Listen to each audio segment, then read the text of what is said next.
The National Press Club of the Philippines, or NPC, is today among the country's oldest but the biggest national organization of active members of the press. Formally incorporated and registered with the Securities and Exchange Commission on October 29, 1952, its founders include some of the country's leading journalists who went on to become among the most respected names in the country's politics and in the journalism profession.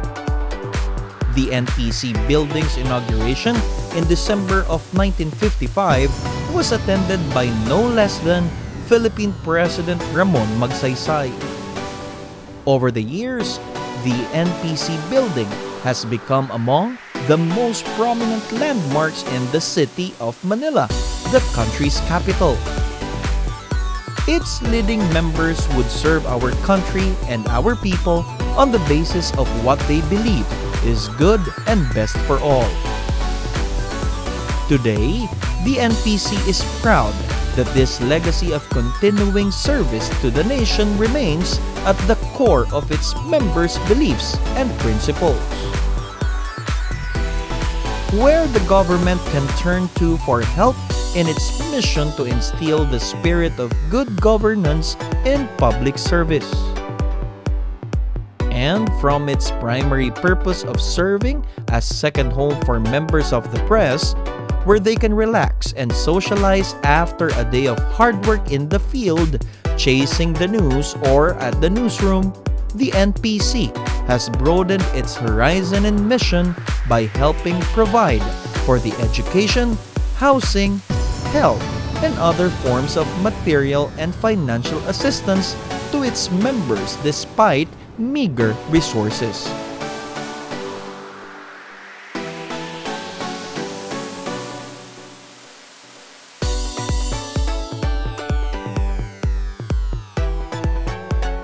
More importantly, the NPC remains the leading voice of the Philippine media in the fight for media rights and in upholding the people's right for a free but responsible press. And as the recognized Philippine media organization in Southeast Asia and our neighboring countries. As the National Press Club enters its 7th decade of existence 3 years from now, it has set itself the goal of reaching out to other local and regional press clubs and organizations in the rest of the country. With everybody's help and with the NPC leading the way, having a Philippine media that is responsible and professional at all times and always striving for excellence is a goal that is indeed realizable and achievable. Mabuhay ang malayang pamamahayag! Mabuhay ang National Press Club! Welcome to the Report to the Nation Media Forum of the National Press Club, where you get only the news and information that truly matters. Join us every week for discussion of the issues that affect our nation and our future. This program is a production of the National Press Club of the Philippines in partnership with the Strategic Communication and Information Service, Department of Environment and Natural Resources, Philippine Amusement and Gaming Corporation, Smart Philippines, and MX3.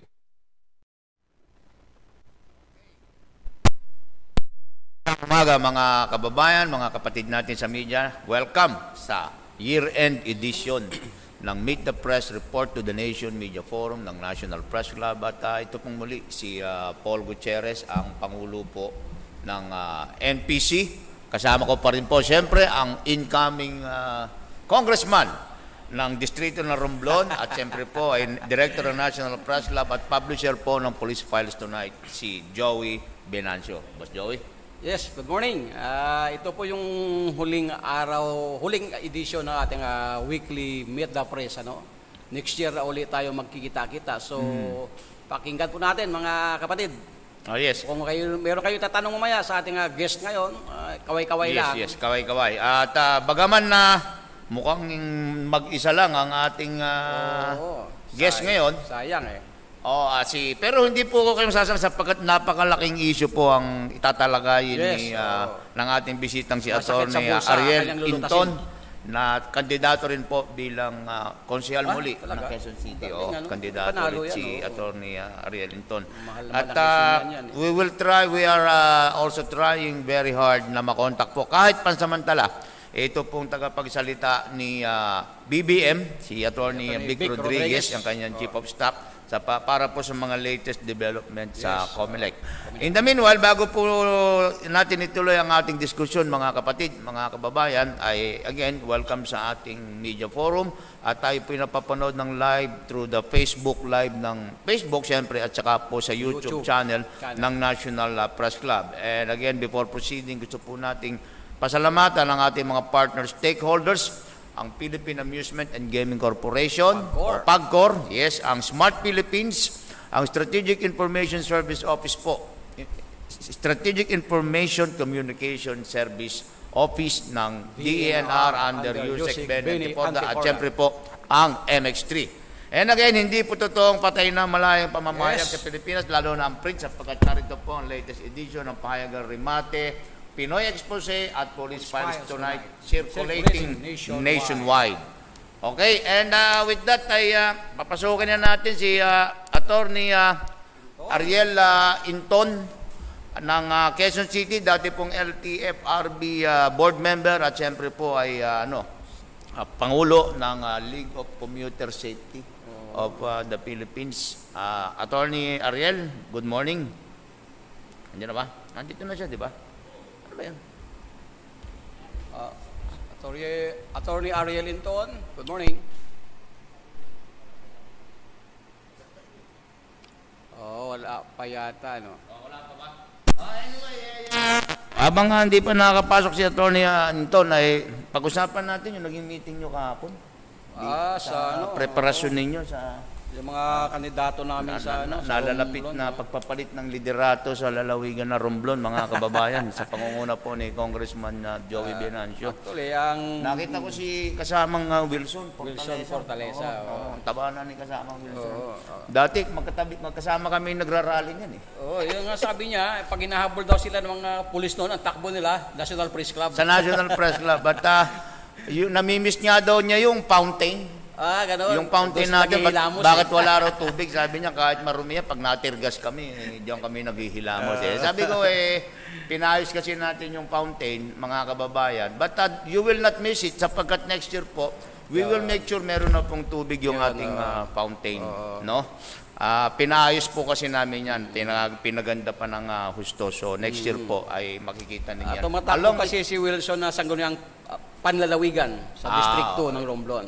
Dati naging pangulo yan ng BMP, Bukluran ng Manggagawang Pilipino. Aktivista yan eh. Ito yung maprinsipyong tao. Maprinsipyong tao. Kaya kita mo, nakikinig ako kahapon yung mga presentation niya. Ibang klase hindi ko lang masabi na punta, para kang nagpaplano ng pambansang welga niyan.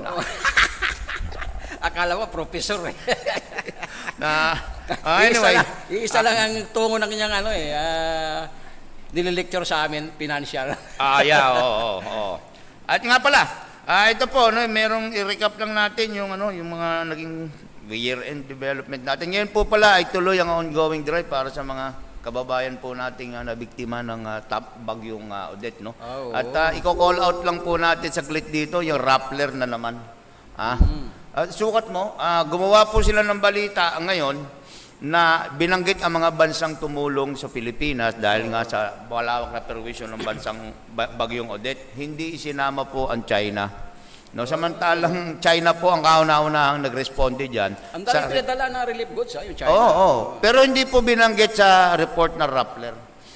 China lang po ang wala, binanggit ang Japan, Canada, USA, European Union, pero yung pong kauna-unahang tumugon sa pangangailangan natin, ngayon nagkaroon na naman tayo ng delubyo, ay hindi po binanggit yun pong China. Magaling talaga kayo dyan sa Rappler. Mukhang matindi ang ng Rappler sa China. Pero that is po yan anong tawag natin dyan? Biased journalism po yan. Yes. Di ba? Yung kulang ka sa detalye at halatang-halata na halatang-halata yung baterya ninyo sa China. Anyway, this will be the last day po ng ating forum for the year, and sayang din hindi makakarating si Attorney Alex Lopez, no? Ang mukhang kandidatong mayor ng Maynila. nangangampanya yata siya sa Batangas ba? Hindi, may negosyo May kasi butante doon ba siya ron sa Batangas? Ano kaya pumunta ka si Gina Mapi rito tsaka si Ayun pala, Jocelyn, narito pala sa... Inaabangan sila si Alex eh. Okay, mga kapatid, hindi makakarating si Attorney Alex Lopez nangangampanya sa Batangas. Ayawan natin kung... laki na pala ng teritoryo ng Maynila, no? Ang balik niya alas 10 ng gabi pa eh. Ganun ba? Gusto niya kanina, alas 8 ng umaga, sabi ko ba, wala pa kaming tao ron, tulog pa kami. Buti nga, nagising, pinilit ko pa naman kung gumising ng maaga, no? Anyway. Sa natatalakayin natin sa Maynila. Nga pala po, no? Paalala lang po natin, bagaman po wala pong kapasidad ng National Press Club na tumulong sa ating mga nabiktima ng kalamidad yan po sa Visayas at saka po Mindanao, no? Ay magkakaroon po ng sariling feeding program ulit ang National Press Club this coming December 28 para naman po ito sa mga indigent communities dito po sa paligid ng National Press Club. We target to feed magbigay ng mainit na kanin na may manok at saka itlog. Lugaw. Hindi. Parang adobo to. Sizzling. Gagawin natin sizzling chicken to. Malupit yun Dito. Bakit mo na lang gawin bupalo? Buffalo wing, no? Okay, pag-usapan natin ng detalye. Pero magkakaroon po ulit ng feeding program ang National Press Club para nga po sa indigent community dito sa Intramuros. December 28 po yan, where we target to help at least 1,000 individuals, no? Last year po kasi ay umabot sa, modesty aside, ewan ko kung nagawa po ito ng media group sa buong Pilipinas, ano? Yung mga mayayabang dyan at malalaki daw. At sila raw tunay na mukha ng media sa Pilipinas. Last year po, kahit sa kabila ng pandemya, hindi lamang po mga kasapi ng media na tulungan ng National Press Club. Alam po ninyo yan, mga kapatid, na tinulungan ng NPC. Kung hindi, umabot po sa mahigit 5. Abot yata ng 7,000 ang napakain natin. Mga indigent. Last year po yan. Ano ng pandemya? And this is despite the pandemic. So pinasasalamatan din po namin yung mga individual at organisasyon na walang sawang tumutulong at patuloy na nagtitiwala po sa National Press Club. Ng Pampanga. Malaki na itulong sa atin. Si Engineer Danny Bailon. Pero hindi na makakontak. Hindi na makontak. Hindi, umiikot siya eh. Okay. Yan. Si Attorney Ariel Inton. Good morning, Attorney. Welcome sa ating programang Meet the Press on a Report to the Nation Media Forum. Mukhang mobile ka. Nasa sasakyan ka ba? Hello?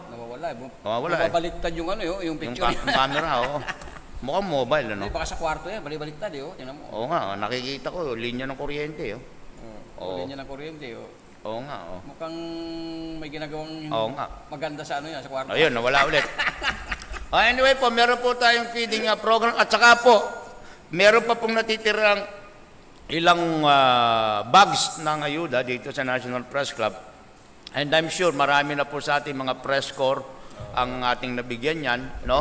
Wala po kaming balak, katulad po ng ginagawang paninira ng ibang kurimaw dyan, wala po kaming balak na sarilinin lahat itong mga dumarating na ayuda. Ito po pinamamahagi namin lahat. At ngayon nga, merong darating na mga kasama natin, Boss Joey, na kukuha niya, no?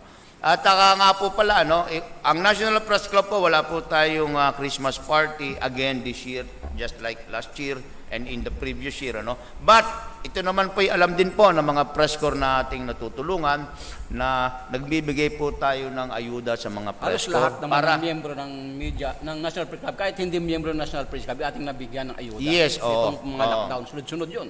Tsaka po itong Christmas party assistance po ng National Press Club sa mga press corps. Lahat po kayo na kinikilala ng National Press Club ay meron po kayong tulong sa National Press Club.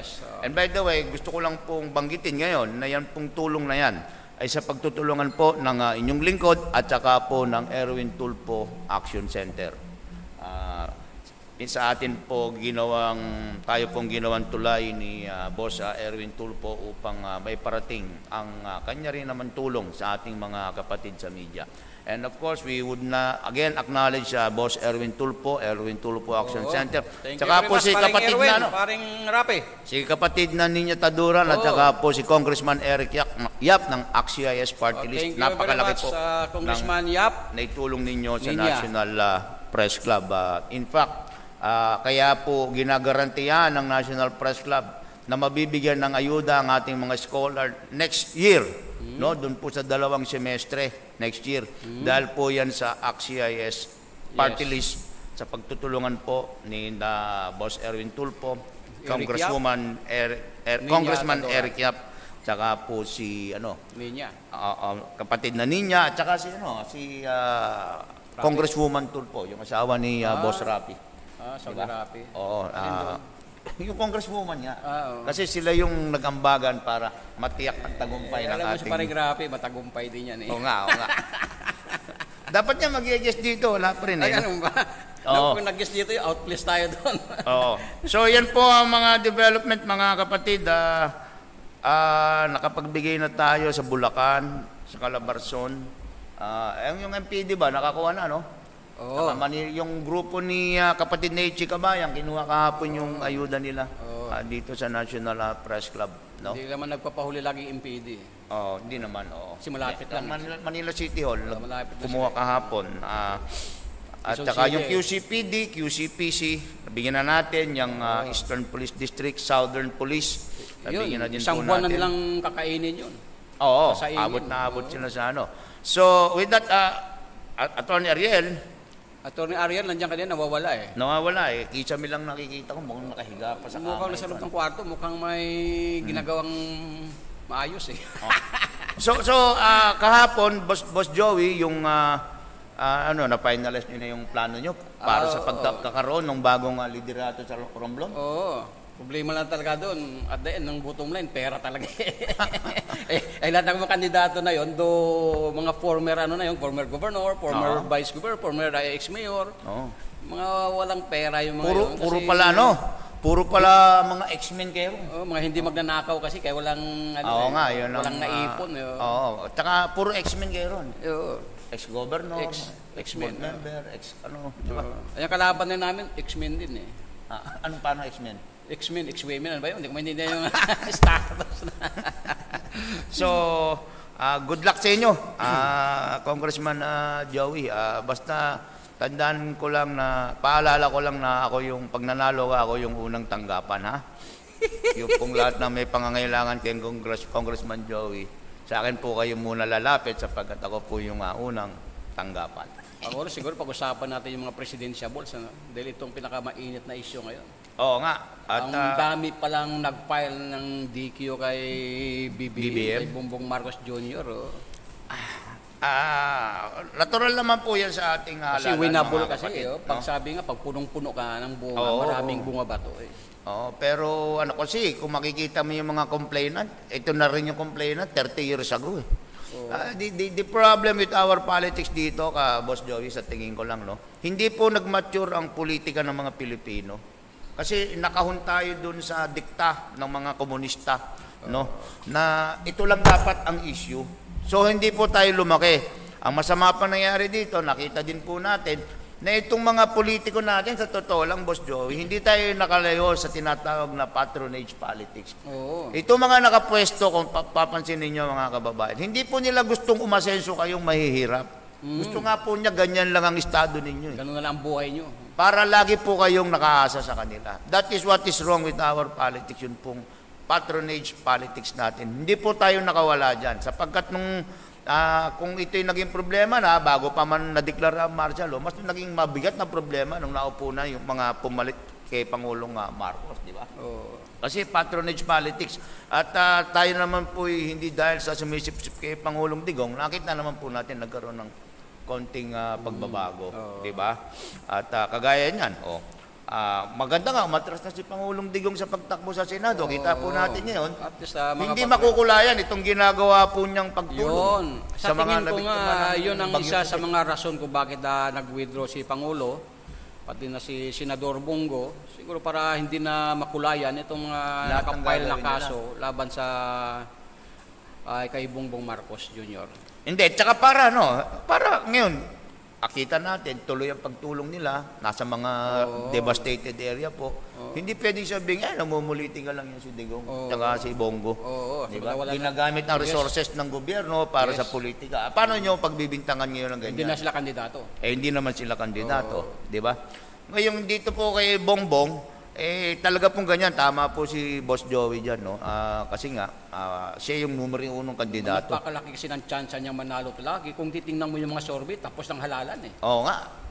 Kung sabi nga, kung ngayon gagawin ng eleksyon, si Bongbong Marcos na presidente. Oo, pero kung kahit sa isang linggo gawin ng eleksyon, siya pa rin ang mananalo. Kaya lang, may 9 pa po eh. Ayun lang.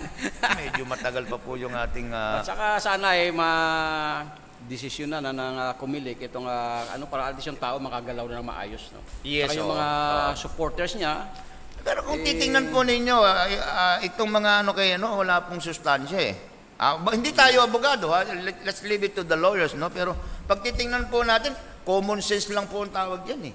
Di ba? Yung pong sinasabing, hindi ko po pinagtatanggol si Bongbong, no? Pero bilang mamamahayag po na objective na tumitingin sa mga issue, sa mga, batay na rin po sa mga isinampang reklamo, kagaya po yung sa income tax na, bayad na po yan eh.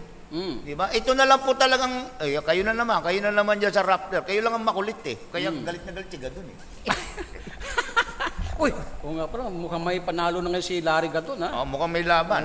Pero kaya po nagagalit si Atty. Larry Gadon, inilabas na po yung ebidensya. Bayad na po yan. Nag-comply na siya sa Court of Appeals. May problema may resibo pa nga eh. May problema si Larry Gadon ngayon. Pinapadispar siya ni Maria Risa. Sino ba naman ito si Maria Risa? Paano naman po kayo matutuwa sa Rappler? Wala po, sablay po mga report. Unang-una, bakit ba sila na-convict sa libel? Yung pong nagablang negosyante, si Keng ba yun? Si Keng. Alam po ninyo, 2 taon po itong nakikiusap sa Rappler. May isang taong nakikiusap. Gusto niya ilabas yung side niya. Pwede ba ilabas niyo yung side ko? Hindi inilabas. Hindi po inilabas. Hindi ganun ang journalism eh. Oo, hindi po inilabas. Pagkatapos po, wala nang choice yung tao. Kung hindi, ano nangyari pa pala rito? Kinukumbinsi siya na mag-invest sa Rappler. Ay, mali. Ayaw niya. Mali naman yun. Yung nangyari po dito, binabraso siya. Binabraso siya ng Rappler. Kaya siyempre po, last legal defense, nagpail ng libel. Lumapit na siya sa korte. Ayun. Talaga naman pagka po ganyan na sitwasyon, swak po kayo dyan. Di ba? Swak po kayo sa libel dyan. At yan pong libel ay hindi po yan panghaharas ng gobyerno. Karapatan po yan na sino mang sa tingin ay inaalipusta ninyo para po ipagtanggol naman ang kanilang sarili. Ito, saglit lang po, tumatawag po si Attorney Vic Rodriguez. Ang tagapagsalita at abogado ni Bongbong Marcos Jr. po. Sana makontak natin at mabigyan tayo ng update. Tumatawag sa video. Sa video call ba? Sa video call Para naman gagot kung si pag pinalad po tayo mga kaibigan, yung marinig po natin, mabibigyan tayo ng update ni Atty. Vic Rodriguez regarding po dito sa mga kasong nakasampa, petition para kansilahin ang kandidatura ni Bongbong Marcos Jr. po. Wala po tayong magagawa, ganun po talaga. Kapag ang puno ay puno ng bunga, yan ay babatuhin at babatuhin para malaglag. saglit lang po, mga kababayan. Masama po ang signal namin dito sa National Press Club. Putol-putol eh.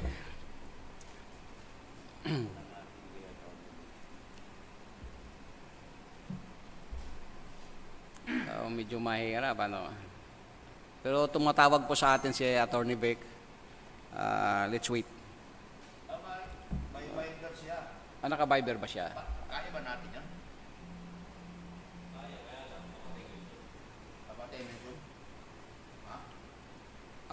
Hindi, kontakin na lang natin kaya. Ito nga siya lang ay tumatawag Kung kukontakin natin siya, ito po si Atty. Vic Rodriguez, ito po yung pinaka most trusted ni BBM, And I would like to thank him dahil po nung anibersaryo ng Press Club ay he went on his way to be personally here po sa National Press Club. Yun, okay. Di ba? Oh, sana. At para po tanggapin yung yung ang binigay na pagkilala ng NPC kay ex-Senator Bongbong. Hindi po namin binigyan ng parangal o pagkilala si Senator Bongbong dahil sumisip-sip po kami sa kanya, kundi yung pong kanyang nagawa bilang mambabatas. And yes, to be frank about it, yung po mga naitulong ng kanyang tanggapan sa media through the National Press Club. Pagkilala na rin alam mo, maganda rito kasi alam po ninyo, to be frank about it, wika nga. Ito pong si BBM, tsaka po si Atty. Vic Rodriguez, tumutulong po yan sa National Press Club. Tahimik lang po tahimik, yan. No? Actually, ayaw po nilang ayaw niya actually yung pinagyayabang pa. Ayaw nila iparelease gusto nilang tumulong na lang po ng tahimik sa media. And in fact, yung pong nakaraan, nagpadala sila dito ng mga vitamin C, which is badly needed, mga face mask. Tsaka, may pinadala sila ng bigas noon. Meron. Meron yata, no? Nagpadala rin po sila ng bigas. Na pinamigay po namin yan sa mga kapatid natin sa media, sa iba pa pong kumakatok sa National Press Club. Di ba? Kaya po, binigyan namin sila ng pagkilala. Lahat naman po kasi nang tumulong sa National Press Club. Since last year po, na tayong lahat ay nakabaon sa pandemya. At ang lahat ng tulong na binibigay sa atin, binibigay din natin sa ating mga miyembro. Yes, kaya nga, binabanggit ko po kanina, hindi yung mga wala pong magawa kundi sira ng National Press Club. Alamin po ninyo ang katotohanan. Actually, ako halos ayoko nung kunin sa akin, binibigay ko na rin Tsaka hindi na po kami magsasalita. Tanungin po ninyo ang mga miyembro ng media na tinulungan po ng National Press Club. Wag na po kami. Di ba? So, paano maganda kayang gawin natin kay Atty. Vic?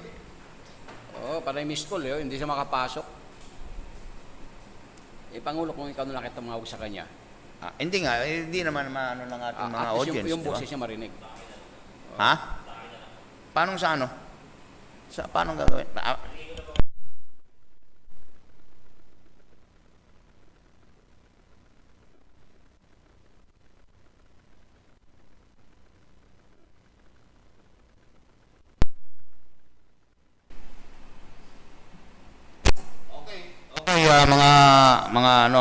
Kasama saglit lamang po mga kababayan at inaayos lang po natin yung atin pong link kay Attorney Vic Rodriguez, ang tagapagsalita po, Chief of Staff ni former Senator Bongbong Marcos, who right now lahat po ng pre-poll surveys talagang pagsamasamahin po yung percentage ng kanyang mga kalaban, mananalo pa rin po siya by a comfortable margin. At pasantabi na sa ating mga kapatid dito sa Press Club na naririto, si kapatid na Gina at saka si kapatid na Jocelyn. Kung pagbabatayan ang survey, talagang medyo dapat bumalik na lang sa pagka-alkalde si Isko. Si Mayor Isko. Si Yorme. Hindi na makabalik. Kailanganin, tapos na yung tapos na pala yung cancellation. Tapos na substitution, yung substitution, Oo. Ano? Yes, sige. In the meantime, commercial break muna tayo for a while. At pagbalik po natin, kasama na natin si Attorney Vic Rodriguez. The year 2020 is truly a bad year for everyone, and the reason, of course, is the onslaught of the COVID-19 pandemic. To my powers as President under the Constitution and Republic Act 11332, I am placing the entire mainland of Luzon under quarantine.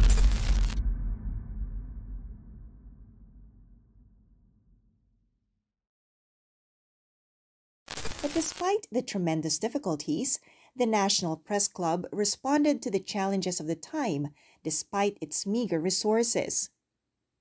Relying on the success of its continuing reform program over the past decade that helped it regain the public's respect and the trust of other sectors of society and under the leadership of Rolly Lacay Gonzalo and Paul Gutierrez, the NPC was able to provide its members and other members of the press with 3 successive waves of ayudas entrusted to the club by other sectors, individuals, and organizations who are confident that the help they gave would definitely reach those in need. But not only the members of the press benefited from the donations gathered by the NPC during the worst moments of the COVID-19 pandemic. The NPC also shared this blessing to the poor residents of the Intramuros community in Manila. Also, through the help of benefactors, children of NPC members who are pursuing their college education are assured of financial assistance so they can continue with their education even as the pandemic rages. And yes, with its credibility restored, the NPC was also able to successfully complete the refencing of its perimeter fence at no cost to the club and with no strings attached that would compromise its status as an independent media organization. As the National Press Club is to celebrate its 69th anniversary this October 29, 2021, it has also expanded its media services to the public by creating its own online news and public affairs channel and launched 2 new programs, Usapan sa Balay and Asartalo, which are, aside from its 2 regular media services, the Meet the Press Report to the Nation Media Forum and the Meet the Press on Air at Radio Pilipinas. With a dedicated leadership united under the banner of responsible journalism and service to the people and the country, At Chief of Staff at spokesman po ni former Senator Bongbong Marcos, Attorney Vic Rodriguez. Attorney Vic, good morning again at welcome sa Report to the Nation Media Forum ng National Press Club. Kasama ko rito si Director Joey Binancio ng Police Files Tonight, publisher, at saka yan. Paano ba gagawin natin dyan? Okay na yan? Yeah. Okay, oo. Attorney Vic, kumusta na? Ano ang update dito sa mga latest development sa COMELEC? Mukhang ayaw tantanan itong boss mo. Una-una, good morning Pangulong Paul, good morning Director Joey at magandang umaga sa lahat ng ating mga kaibigan dyan sa National Press Club at sa lahat ng nanonood at nakikinig sa ating ugnayan ngayong umaga. Tama ka Pangulong Paul, mukhang hindi malabong itigil itong mga nanggugulo dito sa pagpa-file ng kung ano-anong walang basihan at basura petisyon laban sa kandidatura ni Presidential Aspirant Bongbong Marcos. At magkaganon pa man, our legal team is on top of what is happening. We will respond accordingly. And while lagi ko sinasabi, we have no time to engage in gutter politics.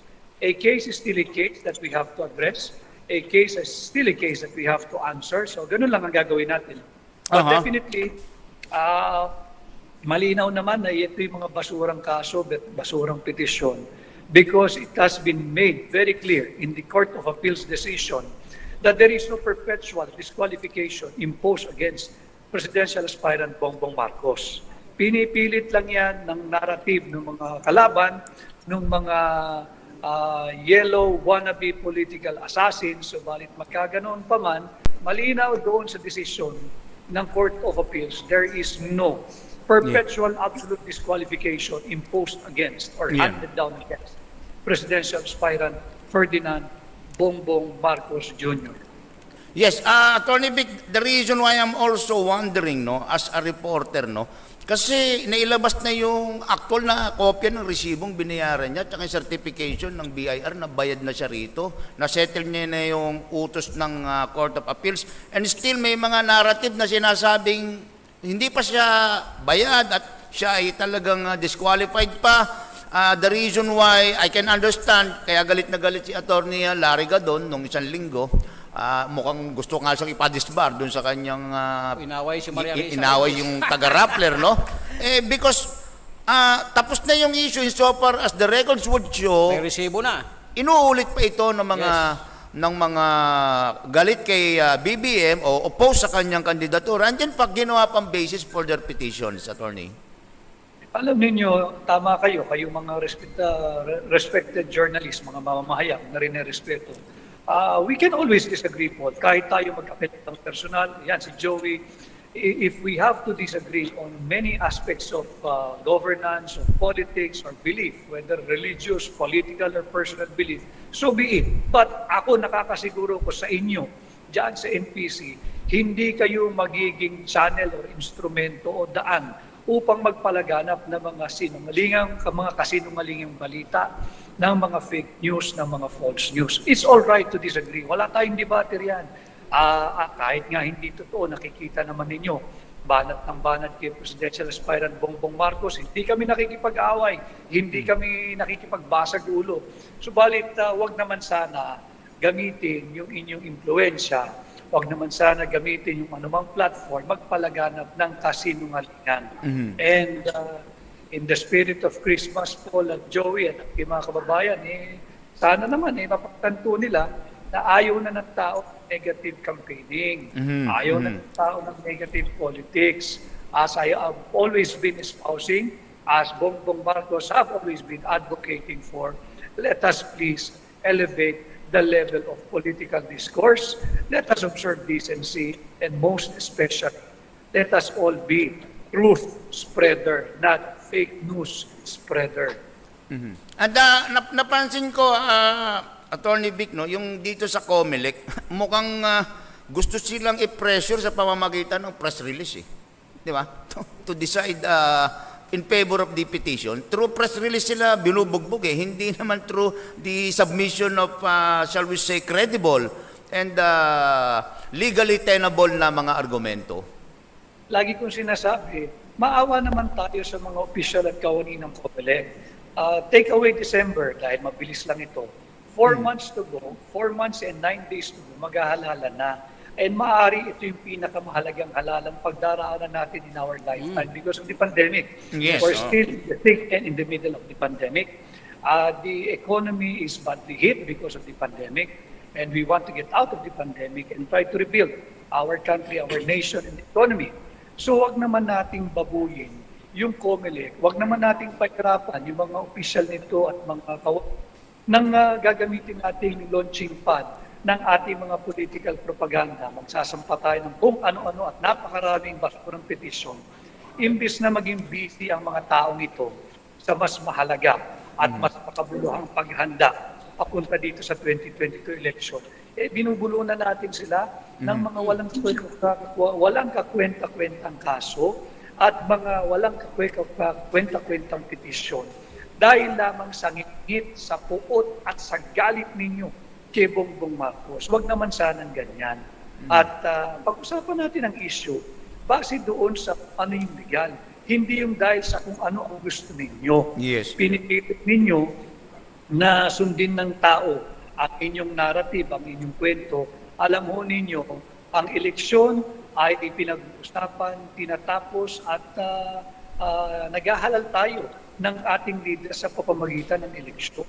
Hindi sa pamamagitan ng disqualifikasyon at pagpa-file ng mga walang kakwenta-kwenta at basurang petisyon kagaya ng patuloy na fina-file ninyo dyan sa Commission on Election. Yes. Attorney, ilang petitions po ba yung nakasampa kay Pangulong Bongbong? Honestly, parang napakarami. Joey, ang huling bilang ko, 10. Nung naka-10 na, tumigil na ako ng bilang. Tapos isa lang din yung ano nila. Argumento.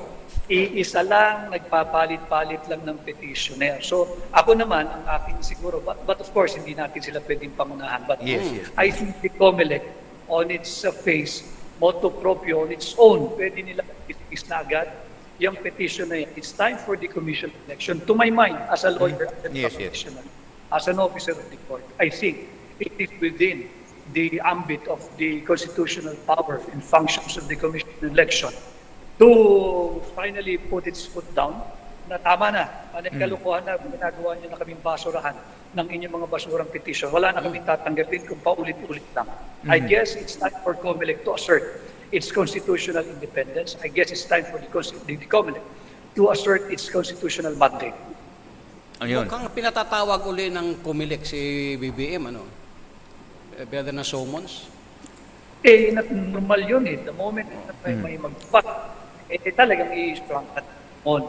Pero yun nga ang akin, siguro meron namang screening, di ba? Yung commission, titingnan niya muna, ito na naman eh. Nagpapalit lang ng petition, etc. Hindi ba obvious naman eh, they're trying to distract us from what we have to bring. But we will not be distracted.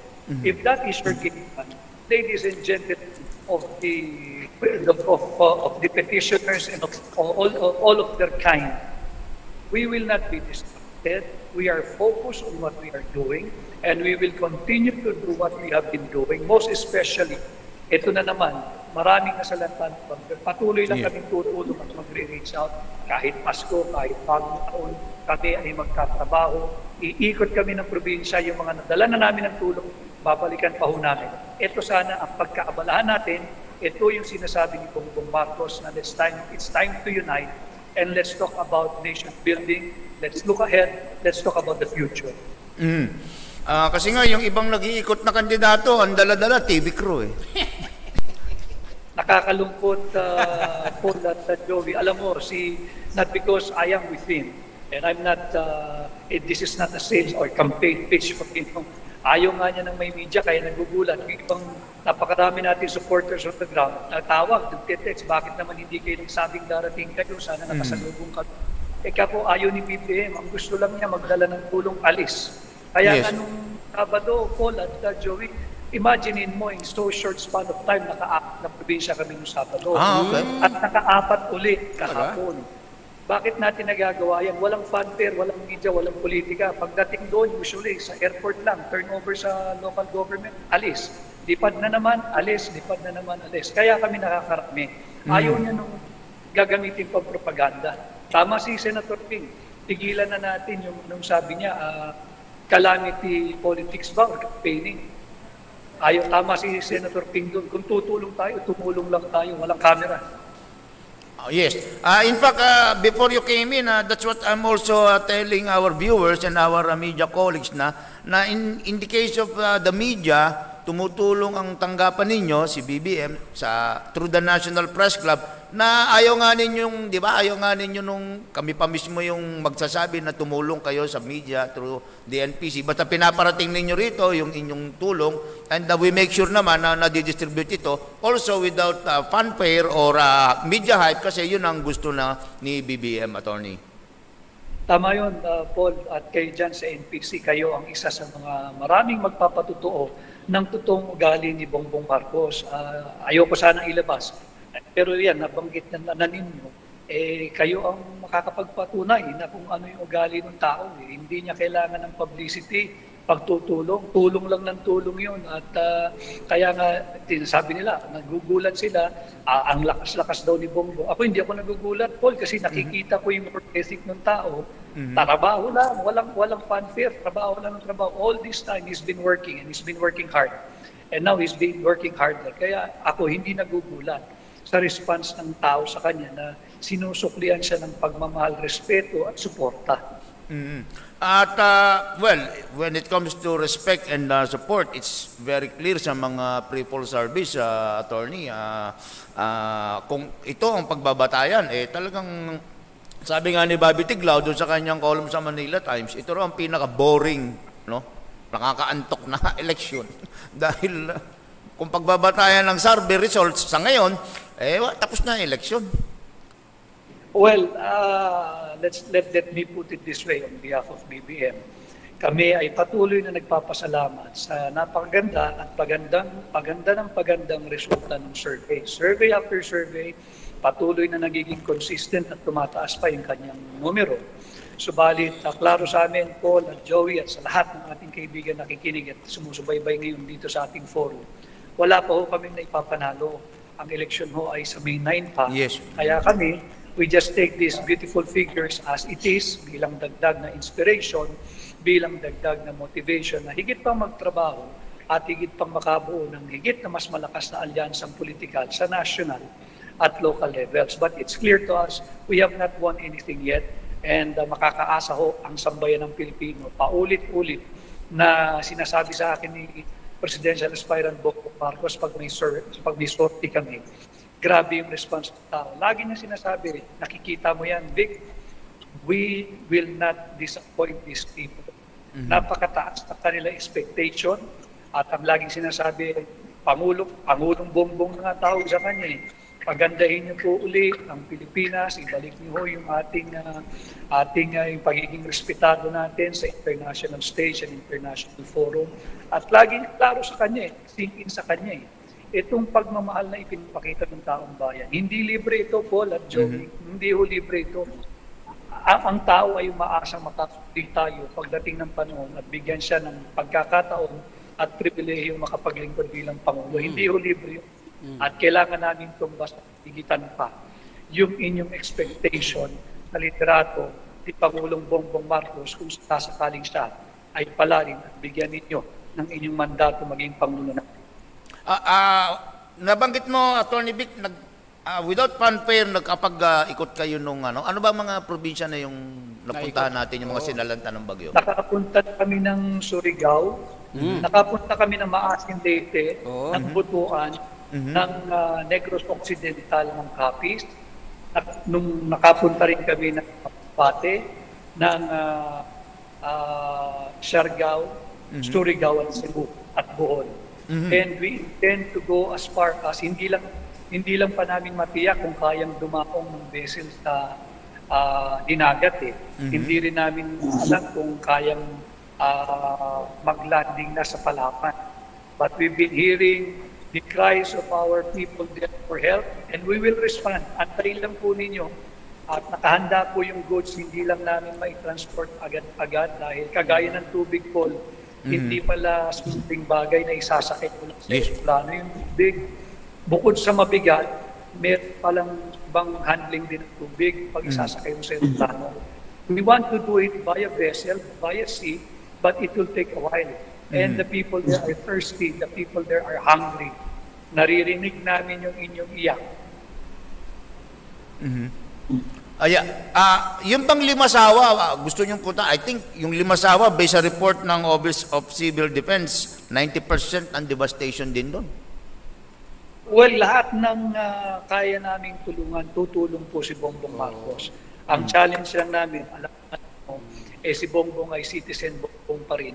So what we have are all private funds and resources, and logistically, kahit the government think, logistically, it has become a nightmare kung paano magpartik ng tulong. Hindi pa buo ang power sa ground, wala pa buong communication on the ground. So it's really a logistical and communication problems that we have been all encountered.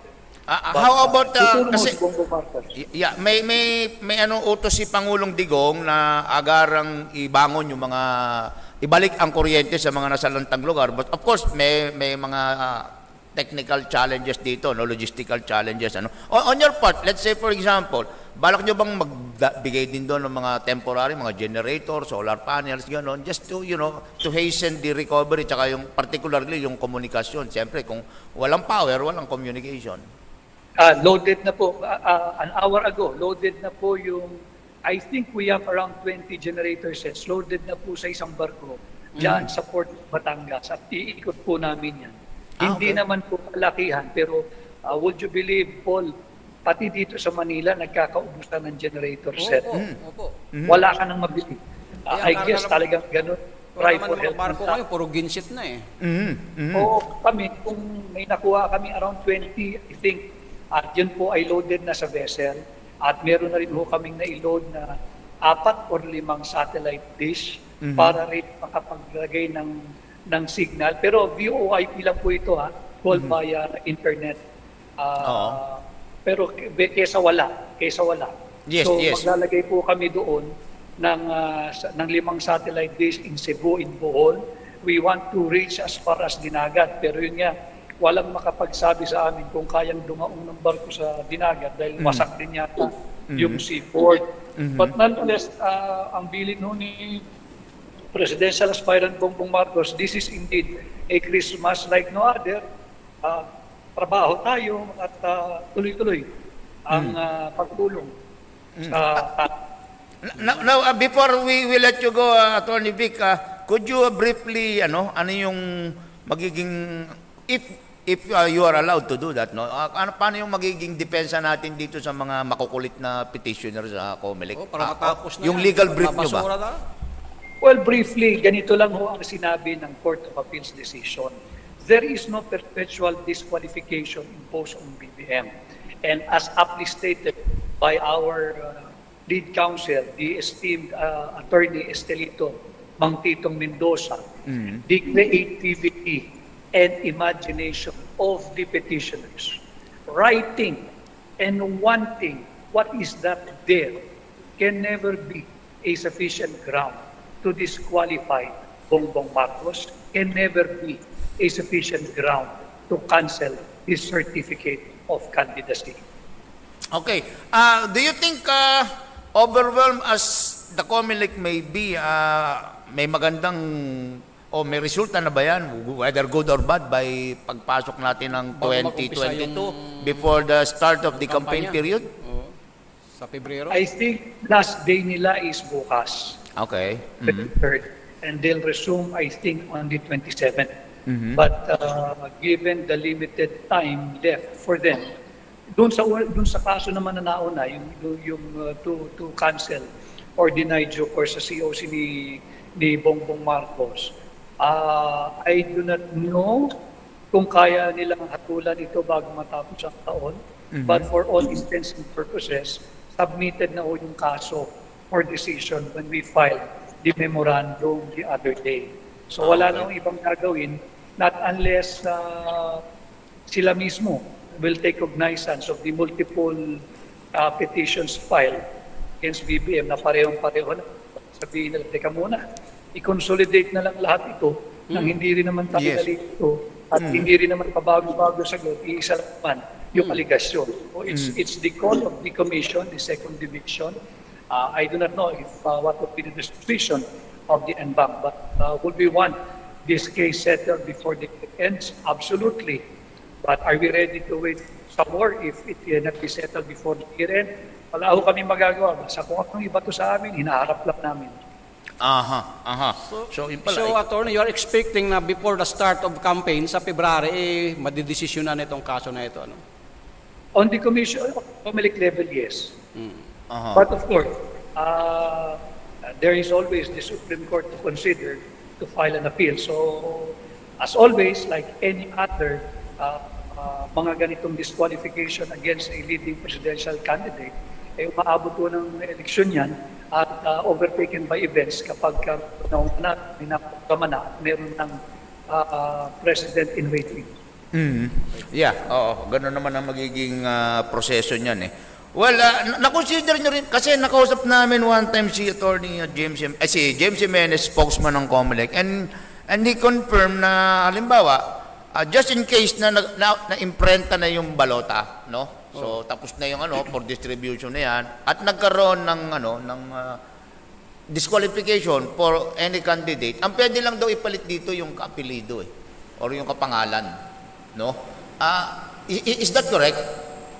Tama po 'yan, but that is not the assumption that there is a full and complete disposition of the case, meaning na wala nang nag-apila, hindi na isinampa sa Supreme Court. Pero pag umabot ng Supreme Court yan, the candidate is still a candidate up to the very end unless and until there is a final and executory judgment to be rendered by the Supreme Court.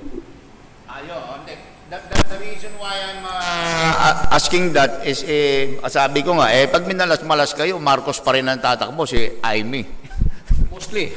Kasi yun papalit, Marcos din yun. Is that possible? I would always be a positive person, so I'm confident of our case that there is no ground to disqualify Ferdinand Bongbong Marcos Jr. Okay, with that, Attorney Vic, busy kasi si busy Attorney. sila. Saan ba nga pala ang rota nyo ngayon? Saan yung ikot nyo po? Oo. Sorry, naputol. Saan ang ikot naman nyo ngayon? Saan naman kayo magdadala ng ayuda ngayon?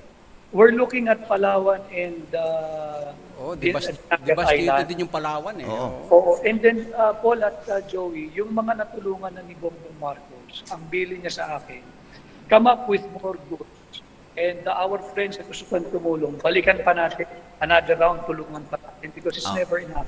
Yes. And yung panawagan nga niya sa mga electric providers ng Luzon at ng Mindanao na hindi naman gano'n naapektuhan, baka pwede hands on deck tayo, tulungan natin yung mga probinsyang nadapa talaga, yung mga power supply. Pagtulong-tulungan natin, yung mga linemen natin, mga technicians natin, yung mga galing natin, yung mga equipo natin, baka pwede ipadala roon.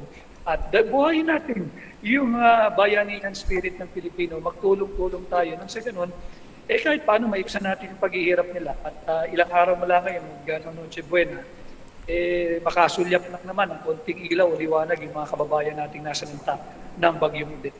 Yes, buti nabanggit mo yung Palawan kasi I just received a message mula sa isang kaibigan sa Palawan.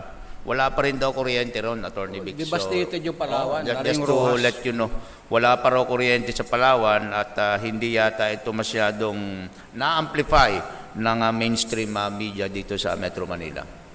Totoo yun. Magre-reach out to kami sa kapot ng aming makakaya. And I will also take this opportunity po ng Joey. Marami ho ang nagre-represent na nagre-raise ng mga relief goods on behalf of Marcos. Kami ho ay walang hinihingian kahit sino, pero kami ho itatanggap ng relief goods pero in kind lamang. Huwag ho kayo magbibigay ng pera kahit kanino, kahit magkano, wala pong hinihingi si Ferdinand Bongbong Marcos kanyang tulong. Maaari ho kayo magpadala, bigas, tatanggapin namin, dilata, kung may generator set kayo, tatanggapin namin, pero wala ho kami hinihingi na pera. Yun. With that, thank you Attorney Vic Rodriguez at salamat sa iyong panahon sa ating forum this morning. At nahagilap natin sa attorney, ano? Oo. Maraming salamat po at Joey at yes, sir. Tanggapin po ninyo ang aking taus-pusong pagbati ng isang maligayang Pasko sa ating lahat. Merry Christmas. Merry Christmas at Happy New Year po sa atin. Keep safe, Attorney. Salamat po. Okay, ayan mga kababayan, mga kapatid, si Attorney Vic Rodriguez, ang Chief of Staff at tagapagsalita po ni Senator Bongbong Marcos. And again, we're very glad. Marami siyang nalinaw na issue dyan. Unahin muna natin yung pong huling kanyang sinabi, na ang sinabi po niya, reminder po sa lahat, wala pong hinihinging cash donation ang kampo po ni BBM. Yung po mga gustong tumulong at nagpapakilala sila yung nangangalap ng tulong para po kay Bongbong ay pinapaalala po sa inyo in kind. Bigas. Material po, bigas, whatever, no? Siguro tarpaulin or mga tarpaulin, whatever na pwede pong material na bagay na may tutulong po sa mga nabiktima ng bagyong Odette. Pero wala pong pizza. Mabuti na banggit ni Vic yun, Attorney Vic, dahil sa panahon yan, ang daming nagsasamantala, lalo sa ganyang lalo na yan. Nagagamitin pangalan ni BBM dyan. Para So, yun po ang malinaw, no? At again, doon naman po sa petition sa kanya, ang salient po ng point po ng kanilang argument na binanggit niya, ay yung pong sinabi ng Court of Appeals doon sa original ruling po nito na wala pong kasamang disqualification kay BBM to hold any public office doon po sa desisyon in relation po doon sa kanyang tax case na desisyon na naman po at na-settle na po mga kababayan. Kaya nga po alam po ninyo yung mga ganyang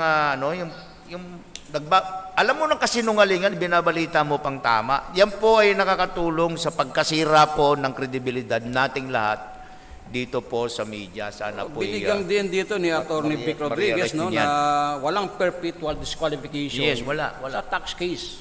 Mamaya pwede po ninyong reviewin yan no? Mamaya ma-upload naman ito ng buo kasama si Attorney Vic. Ayan, mamaya po reviewin po ninyo, naging discussion po natin kay Attorney Vic Rodriguez, sorry. At malaman po ninyo from his own mouth, ano po yung kanilang paliwanag. At ngayon, for today, hindi na po natin siya hinold ng matagal kasi nga po they are headed towards Palawan at meron din po daw silang mga mga naka-ready ng particularly mga genset, no? Generator set, kailangan po talaga yan. Naalala ko po noong 2013 nung nagpunta ang National Press Club sa Leyte dahil sinalanta po ng bagyong Yolanda. Nasa benching kong generator po ang dinala ng National Press Club para sa mga nasalanta ng bagyo. Yan po ay courtesy naman po ng Pangulo at that time ni Benny Antiporda. Binenta ni Benny 2 sasakyan niya noon, para lang makabili ng ano. Ngayon si Yusik Benny nasa Siargao. Nasa Siargao. Oo. Binibenta niya may yung bahay niya para pang-ayuda naman. Talaga? Alin bahay? Ewan ko. Basta, okay. So, yan po ang naging result. Tingnan naman natin, baka nakabalik na ba si ano? Nakabalik na ba si... Attorney Inton, nandyan Si Attorney Inton, pwede na ba siya? He's connecting, pare. Okay. Saglit lang po At si Attorney Inton kasi natagalan sa di ba? Natagalan siya kanina sa pagpasok. Nakapasok na siya pero hindi naman nagsasalita. Mag-commercial break muna tayo kung hindi ubra. Ano? Yan ang problema natin, Boss Joey, yung no? Yung akala ko kay Atty. Ariel, congressman tinatakbo konsihal pala, no?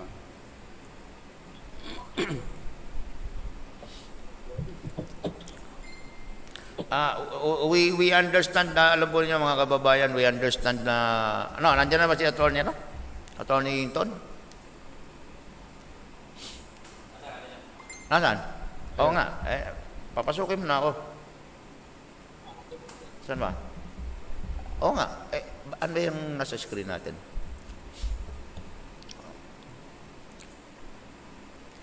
Ayan, Atty. Hinton, good morning. Atty. Ariel, wala. Saan ba tayo napunta? Vice President Lini Robredo yata to. Pumasok. Well, anyway, yun po ang naging update natin na kanina, no? At yun, actually, sa atin po mga kapatid sa media, ang pakiusap po natin dito, pare-pares naman tayong, maaaring pare-pares tayong may kinakampiang kandidato, no? Pero wag naman po tayong lumayo sa etika ng ating profesyon. Na alam nyo ng kasinungalingan, ipipilit nyo pantama. Di ba? At itong Rappler, notorious talaga ito Mantakin mo, binanggit ko kanina, mga kapatid, lahat ng bansang tumulong sa Pilipinas dahil sa bagyong Odette, binanggit mapera ang China. China ang kauna-unahang, di ba? China po ang kauna-unahang nagpadala ng tulong. Anong klaseng pamamahayag po yan? Di ba? Paano gagawin ito? Alin? Paano bang gagawin ko rito? Saglit lang po Ang gagawin ko. Nawala. Mukhang hirap si Atty. Ariel makapasok, ano?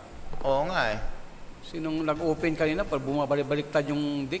Oo nga Yung ceiling, mukhang bumabalik-baliktad din siya And as we were saying, explaining earlier, mga kababayan, no? Yun pong si BBM po, in fairness po sa kanya, ay tumulong po yan sa media through the National Press Club. At alam naman po ng ating mga miyembrong nakarating sa kanila yan, ng ating mga kapatid sana buhay nakarating sa kanila. Pero yun nga po, ayaw po nila nung, di ba, yung masyadong meron pang kasamang press release, no? Kagaya nga po nito, mantakin mo, naka-8 probinsya pala sila. Noong Sabado at Linggo. Silang bayan na lang ang gusto nilang ikutin na nahihirapan silang pasukin itong sa Palawan. Dahil mahirap yung transportation ito dahil sa mga nakahambalang na mga troso sa kalsada. Okay, oo. Saka wala rin available masyado ng barko dahil tuloy-tuloy yung paghahatid ng mga ayuda sa mga nabiktima area lubos na naapektuhan itong bagyong Odette. At Birmen, kung sila ay, di ba, yung iba kasi dumating doon, ang dala-dala TV crew Tapos ang bibilis mag-post sa sa Twitter. 'Di ba? Pero wala naman dalang ayuda. 'Di ba? So, yun ang masaklap diyan. At si Calyude wala talaga madala yun. Ito, nakita ko pa nga sa Twitter kanina, ang binabanata naman ng mga walang magawa, si Senator Manny Pacquiao. Ngayon daw niya patunayan yung kanyang sinasabing bahay sa bawat Pilipino. Boy, saan niya tatayo ng babae ngayon yun? Hindi, yung mga nasalanta. Yung mga nasalanta. Diba, ay, pwede. Oo, kasi yung mga nasalanta. Bakante kanyo yung lote nila, then na-wash out eh. Oo. Natira doon, ano na lang. Pati bubong nawala na. Ang problema naman ito, ang problema naman natin ito, pag ginawa ni Pacquiao yan, baka po hindi na siya umabot ng eleksyon. Baka ubos na pinagkitaan ni Manny. Ubos na ang pondo. Yun po ang actually, problema. umiikot na po si Senador Pacquiao din eh. Nakita din sa post ng supporters niya nung isang araw, namigay siya ng cash assistance sa mga pamilya na naapektuhan ng bagyo. Aha. Namigay siya. Yun naman talaga kailangan ng tao ngayon, yung cash, pambili ng mga personal na gamit nila. Actually, pagka gano'n ng bago maghalalan, si Senator Manny, tuyo na to eh. Oo, yun ang kamalasan niya. Ito, banggitin lang natin yung mga natin dito. Kay John Lloyd II ba to? Under the Journalism Code of Ethics, bawal tumanggap ng donor or gifts to anyone. Ito, totoo lang, nagmalinis na naman ito mga ganitong tao. Welcome to NPC Forum, Attorney Vic Rodriguez, mabuhay ka. BBM Sara lang ang malakas. Teka, wala. Saglit. Kay Rapagan Guzman, you're welcome po, sir, attorney. Full support kami sa BBM Sara 2022. 11:30 daw ang papasok si Attorney Inton. Ay, ganun ba? Teka, kung ganyan din lang, sayang, maganda pa naman yung isyong tatalakayin ni Attorney Inton. Bukod yung kanyang kandidatura, mga kababayan, yun nga,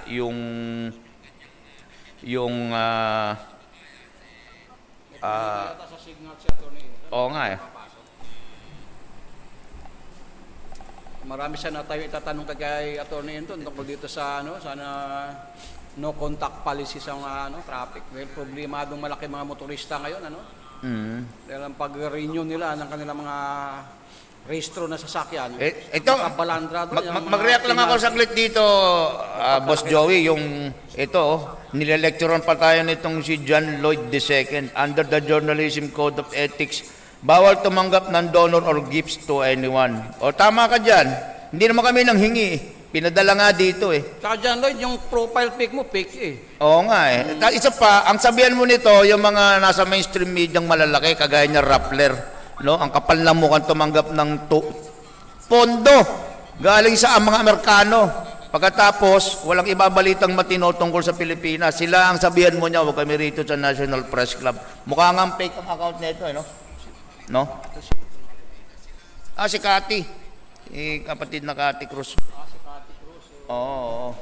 Kapatid na Cathy. Cathy, may ka ba? Oo. Ang ganda na ng bahay mo, Saka naka-yellow ka ngayon, Oo, naka-yellow ka. Ano po yan? Cathy, anong balita? Marami po akong pwedeng ibalita. Yes, mamaya, if you want yung update dun sa issue tungkol kay BBM, you can review the program, no? Yes, wala na kasi sa forum. Excuse na si Attorney Vic Rodriguez, no? Ang hirap pagilapin ng mga politiko ngayon kasi umiikot na sila. Well, kung matatagalan pa si medyo Ariel, sayang muna tayo. Medyo masakit na. Pwede na siya tayo magpaano. Kasi si Pangulo po bagong laser yung mata, kaya hirap siya. Sa totoo lang. Sa mata lang ang ginagamit ko ngayon.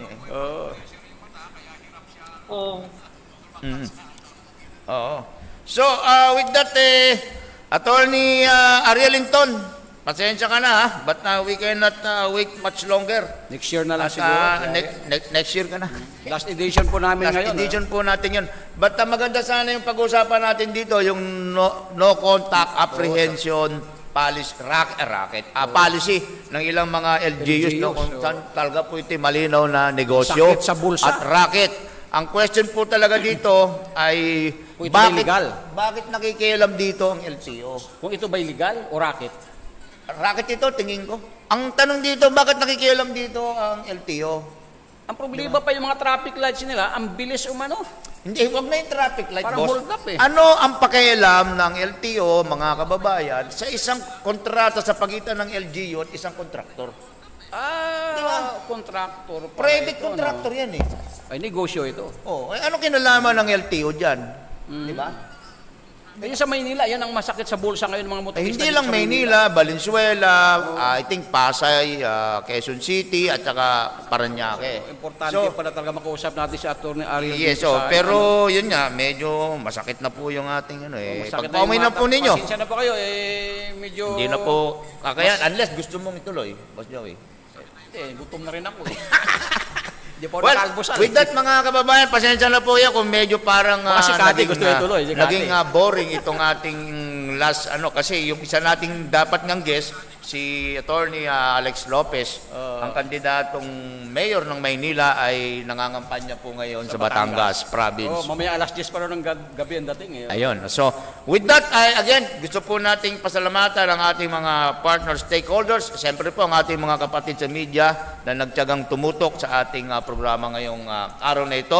Particularly, kay Attorney Vic Rodriguez who graciously and gracefully joined us today to explain po yung mga activities ng mga kampo ni BBM at saka kanila po mga naging activities. Talagang inaabangan ng sambayanan ang kaso, ang resulta ng kaso. May pambanat na bukas, boss. Yes. Okay, with that, again, salamat pong muli sa ating mga partner stakeholders kay, first of all, Philippine Amusement and Gaming Corporation, PAGCOR, Smart Philippines, ang Strategic Information Communication Service Office po ng DNR under Yusek Benente Porda, and of course, ang MX3. And again, hindi po totoong patay na malayang pamamayag sa media, lalo na sa Pilipinas, lalo na po ang print media, sapagkat narito po ang latest issues ng pahayagang remate, Pinoy Expose at Police Files Tonight, circulating nationwide. With that, ito pong muli si Paul Gutierrez. At Joey Galicia Binancio po, ang inyong lingkod, mga kaibigan. Yes, and finally, yun pong ating salamat po sa pagtangkilik sa mga produksyon at events ng National Press Club. Unang-una po, yun pong ating usapan sa balay. Every Wednesday po yan with Director Mads Dominguez and Dennis Napule. Pagka po araw ng Huwebes, yun pong ating Sartalo. Pagka po araw ng Biyernes, ito ang ating forum. Of course, kaya po tayo may edition ngayon sapagkat dahil nga po ay last day na po ng pasok dito sa National Press Club. 2022 na ulit tayo magkita-kita. Pero Wednesday po ay meron pong feeding program again for the Manila Indigents ang National Press Club where we minimum target po natin ay makapagbigay ng konting pamasko sa pamamagitan po ng free na pagkain ngayon sa mga higit 1,000 indigent individuals dito po sa Intramuros area. And of course, pag Sunday po yung ating programang Meet the Press on Air sa Radyo Pilipinas. Masarap. Pasensya, Atty. Ariela Inton, pasensya na pero we have to sign off. Magbabalik po kami. See you in 2022. Welcome to the Report to the Nation Media Forum of the National Press Club, where you get only the news and information that truly matters. Join us every week for discussion of the issues that affect our nation and our future. This program is a production of the National Press Club of the Philippines in partnership with the Strategic Communication and Information Service, Department of Environment and Natural Resources, Philippine Amusement and Gaming Corporation, Smart Philippines, and MX3.